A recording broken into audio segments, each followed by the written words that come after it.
Good morning, ladies and gentlemen. I'm Tony Barber, the Europe editor of the Financial Times and a former Rome correspondent for the paper. Some of you may remember me from there. We have an interesting session coming up, taking us to lunch. We're going to be listening to three speakers talk concisely, I'm sure, on the investment climate for UK manufacturers, and then where we are with the Made in Italy brand, and finally we're going to hear from London and Partners, the agency that looks to attract new business or the expansion of existing businesses in the London area.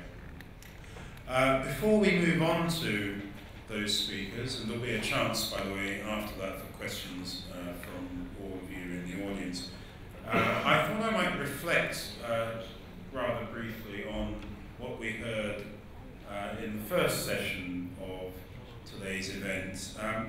In particular, I was reflecting during the coffee break on Robert Leonardi's remarks on patents and the evolution of patents in different countries since the Second World War.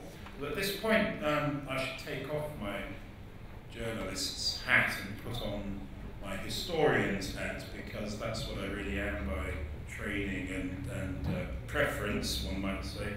And one of the areas that I specialised in as a historian was Franklin Roosevelt and the New Deal and the Depression of the 1930s.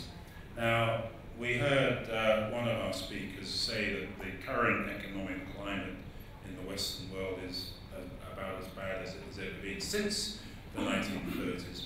But one of the lessons I drew from my studies of the New Deal era in America was that even in a depression, you see innovation.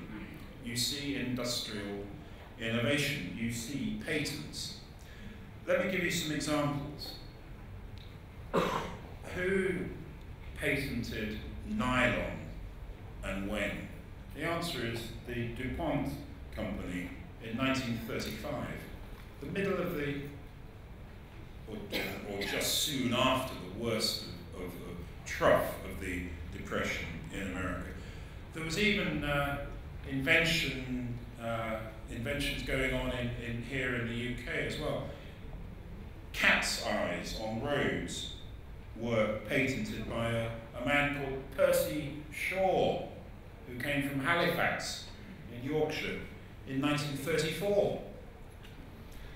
What else was there in the 1930s? Well, perhaps the most interesting case is a man called Chester Carlson, who worked in the patent office of New York City.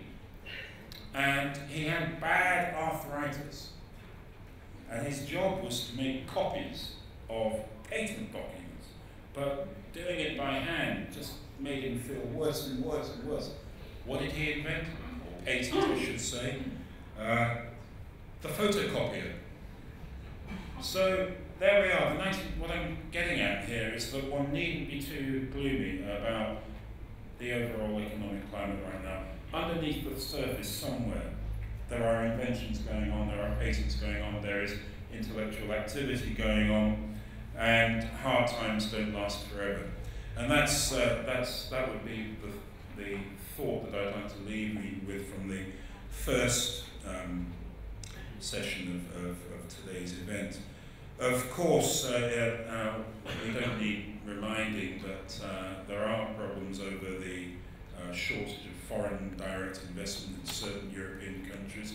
By the way, though, I should say, did everybody hear the news that came out earlier this morning who won the Nobel Peace Prize? The European Union. So there we go. I don't know whether that will do much to lift business confidence, but you never know. It is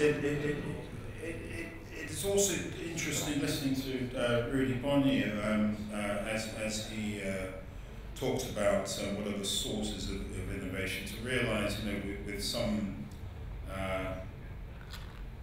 force the message came through to me that a lot does depend on what goes on in the military-industrial sphere, and this has been true really throughout human history, and I think it will probably continue to be in the future. Technology, as he pointed out, does require the right sort of climate for research, and it needs high-quality education. And I think he made a very good point when he said that governments need to improve the way in which they explain to the public why money, including public money, needs to go to research. I think this is something that sometimes the message isn't clear enough. Let me leave it at that. It's more important to hear our guests speak, and I believe, first of all, we are going